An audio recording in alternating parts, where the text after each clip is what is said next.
voice faltered. "Is he giving you a hard time?" I asked. Rachel shook her head in disgust. "He's trying to be nice to me, which is almost worse. He wants me to go to Clarion Ladies' Academy in the fall." "The school where your mom went?" "It's a stupid finishing school for society girls, all the way in New Hampshire. Can you see me in finishing school?" I admitted the idea sounded pretty dumb. Rachel was into urban art projects and feeding the homeless and going to protest rallies to save the endangered yellow-bellied sapsucker and stuff like that.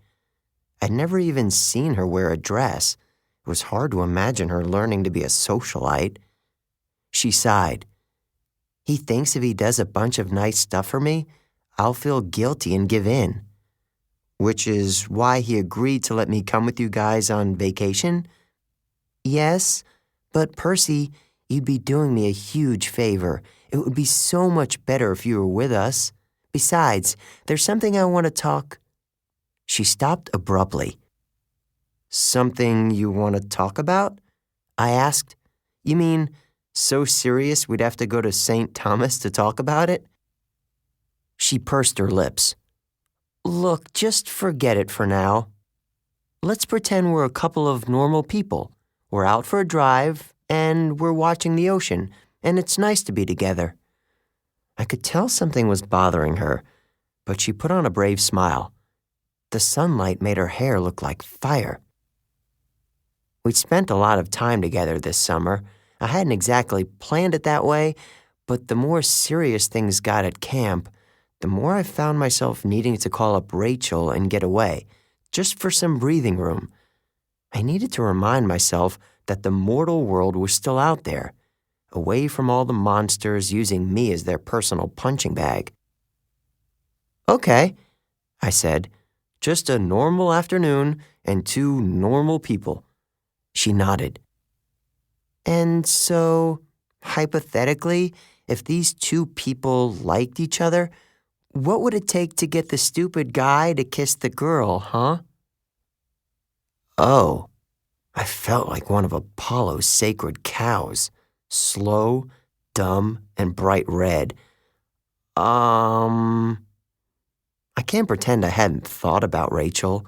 She was so much easier to be around than some other girls I knew.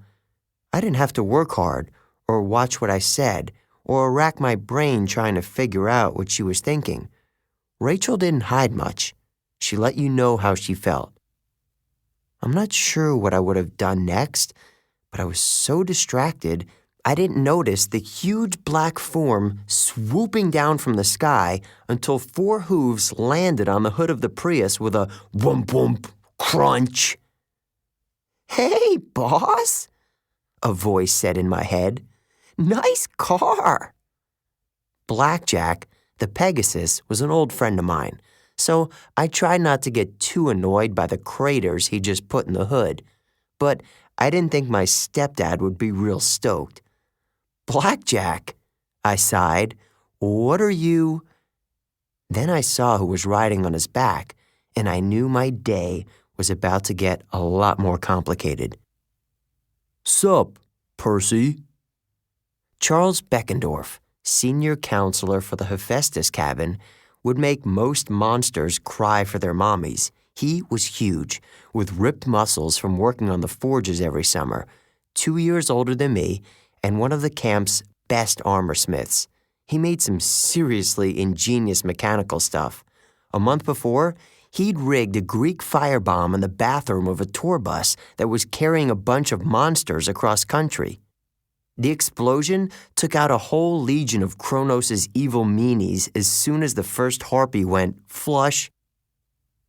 Beckendorf was dressed for combat. He wore a bronze breastplate and war helm with black camo pants and a sword strapped to his side. His explosives bag was slung over his shoulder. "Time?" I asked. He nodded grimly. A clump formed in my throat. I'd known this was coming. We'd been planning for it for weeks, but I'd half hoped it would never happen. Rachel looked up at Beckendorf. "Hi." "Oh, hey, I'm Beckendorf."